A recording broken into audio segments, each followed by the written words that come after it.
Easy. So the Liberal Democrats have taken a seat off the Tories. Why am I smiling, you might ask?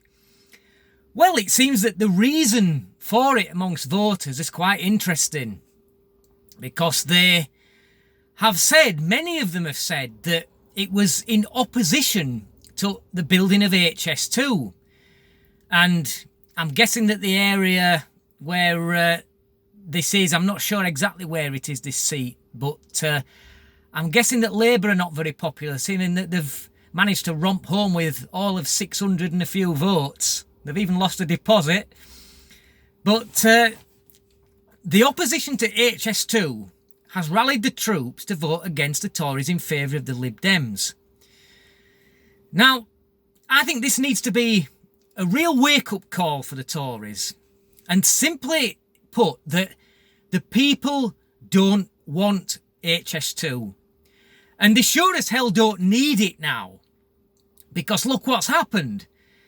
The amount of people using the train has dropped. In fact, they're even cutting services in some areas because of a lack of demand. But yet, they're going to build a whole new train line that gets you from Leeds to London a little bit quicker. And all for what? Now, I can only think that the reason why now they are continuing to go ahead with HS2 is because there will be many investors that have put money into this project, many of them probably foreign, and it would cost the government more to back out of those contracts than it would to plough on and build the line. That's the only reason I can see. Can anybody see any other reason why HS2 would be useful right now, with what's happened? More people working from home, more people using mobile and laptops so that if they're travelling that they can work. But the Lib Dems are obviously against HS2. The other reason for them voting the Lib Dem apparently is of a massive house building project in that area. And the people there are not very keen on that. But I'm seeing a bit of a bizarre occurrence here with this, is because the Liberal Democrats, well, they love immigration, don't they? They love uncontrolled immigration.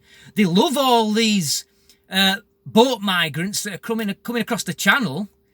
In fact, it's a lot of the time it's the Liberal Democrats and the people who support them who are funding these lawyers to fight for these people's asylum and to stop them being deported. But yet, while all that's going on, we're going to need more housing to put them all in. But suddenly they're against that. You might even be tempted to say, oh, the Liberal Democrats must be against immigration then. Well, how do they square that one? Or is it just a case of not in my backyard? They like people to build houses, or they like house building, and they like many people to move into these houses, but just not as long as they're in their backyard. And the fact that the fucking traitor that is Dominic Grieve has come out all smiles about the result of this by-election tells you all that you need to know, doesn't it? So, let me know what you think about HS2 and this Liberal Democrat win. The Tories really need to watch the back with this one, I'm afraid. It's a shot in the arm and it should be a wake-up call for them. Thanks for watching. Till next time, easy.